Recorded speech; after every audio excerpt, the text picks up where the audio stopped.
So, you're planning a trip to Thailand and you want to know how much you should budget for.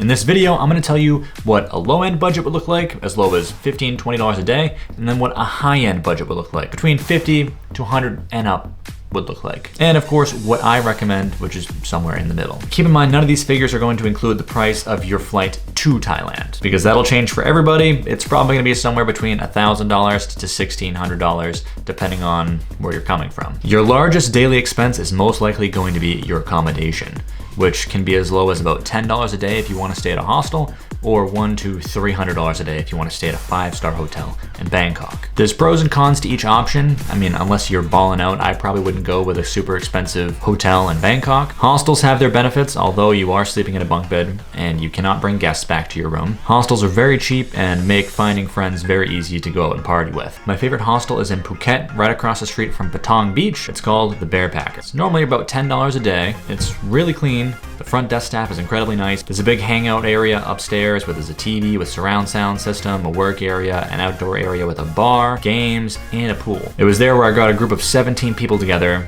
and 2 of the girls wanted to see the ping pong show. Big regret. And then we ended up all going to the club. It was a fun time. Biggest pro for hostels is very easy to make friends, but limited on space. The middle end of the road would be renting an Airbnb or a cheap hotel. There are typically cheap hotels everywhere. You can find them somewhere between $15 a night minimum, and then of course it goes up. So I normally recommend, depending on what area you're staying in, if you want to get a hotel, search around and see what the best prices are.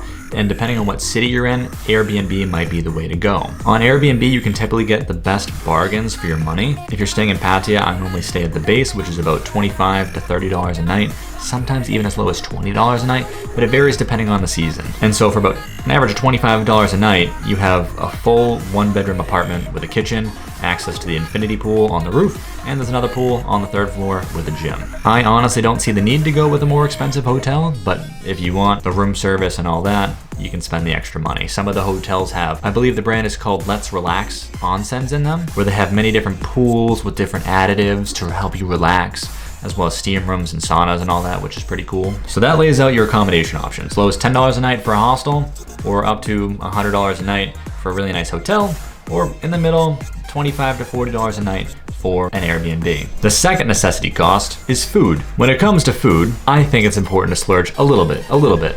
If you want, you can get by on only a few dollars a day if you want to eat street food, which is really good all around Thailand. It's hard to find bad street food. So if you're going that route, you can typically spend under $10, even some cases under $5, depending on where you are. So for food, on the low end, I would say between $5 and $15 a day. On the high end, probably between $25 and $50 a day if you want to go to some decent restaurants. But again, that high-end number can be bumped up if you want to go to like 5-star restaurants and Michelin star restaurants. My happy medium, I'd say $15 to $20 a day. Those are the 2 core essentials that you can't really skip out on. Everything else that I'm going to be talking about is going to be things like partying, transportation, and activities. So if you want to be on the strictest budget possible, you can get away with only spending $20 a day, even a tad bit less, if you try hard enough. But I don't quite recommend that. You're not gonna be able to go around and have a whole lot of fun, but I mean, you can relax on the beach, walk around, meet people, but you don't really have room to pay for activities. Which brings me to our third thing that we have to budget for, partying. Partying can be a very expensive cost if you make it, or you don't have to party at all. If you don't like to drink or you don't want to go to the clubs, you don't have to spend much money. On the low end, I have costs for partying between $10 and $30 a day, depending on also where you are. On the high end, you can spend between $50 to $100, $300. There's no limit on how much you can spend partying, especially if you're partying with girls. You plan on bringing girls home, your cost is gonna go up really fast. At a lot of bars, you can get a beer for $2, $3 or a mixed drink for $4 or $5. But then at some of the bars and some of the clubs, they ask you, do you wanna buy the girls a drink? That's $5 a drink, and that adds up quickly. So if you're on a short vacation, you want to party a lot, I'd recommend $20 to $30 a day for partying costs, but again, it's totally optional. I know some people are planning on grabbing a new girl every night, bringing her home. That's gonna cost you like $60 a day minimum, probably. I don't really know how much that costs. I've never went out and done it. I'm just a Tinder guy myself. But from what I heard, costs for girls can be anywhere between 30 to 60 to 100 to 120.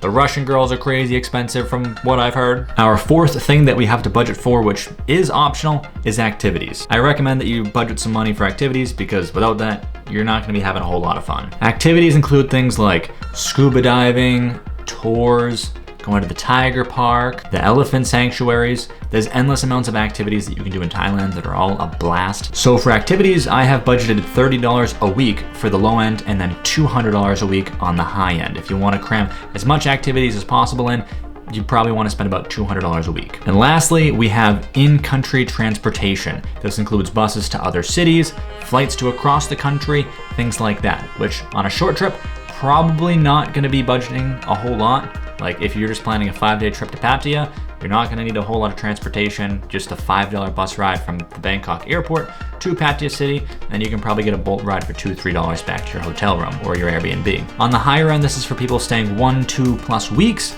You're going to be budgeting for the bus ride to Pattaya maybe, or from the flight to Phuket, bouncing from Phuket to Bangkok to Pattaya, Chiang Mai, wherever in the country you're planning on going. Flights inside the country normally are around $30 to $60. On the cheap side, you can find them that cheap. If you have a checked bag, that cost can go up on the higher end. So total for the trip, if you're just doing a short trip, Bangkok, Pattaya, probably $50. If you're doing a longer trip, you're going to be going from Bangkok to Phuket, taking boat rides to some of the islands, probably closer to $200 for transportation cost. In Pattaya, they have the bot bus, which runs up and down the main roads. That saves you a lot of money. I don't even order bolts or grabs most of the time. I just hop on the bot bus, take it to where I'm going, and it only costs about 30 cents US. When you're in the islands, you can get boat rides for like $12 a person usually to the nearby islands. Or if you're going from like Phuket all the way to the PP Islands, that's probably gonna cost you about $20 to $30 a round trip from Phuket to the PP Islands. So in summary, the lowest budget possible, you can get away with $17 to $20 a day, but I don't recommend it. Also, two other things that I'm not accounting for in the budget, because it can kind of vary depending on what option you go with, is mobile data, which will probably cost you $20 for the whole trip, and then travel insurance, which can totally vary. That's, if you're staying a full month, I think is around $30 to $40 a month. So if you're just staying for a week or two, you probably don't even need to worry about it, but it is recommended that you get travel insurance. On the high end, you can be spending anywhere between $70 to $250 a day. It ranges greatly depending on how hard you're trying to party and how much fun you're trying to have. My recommendation is to budget around $50 a day for a nice Airbnb, nice meals, and a little bit of fun. But you can do whatever you want. Let me know what other topics you guys would like me to cover. Please like and subscribe if you're still watching this. I appreciate you.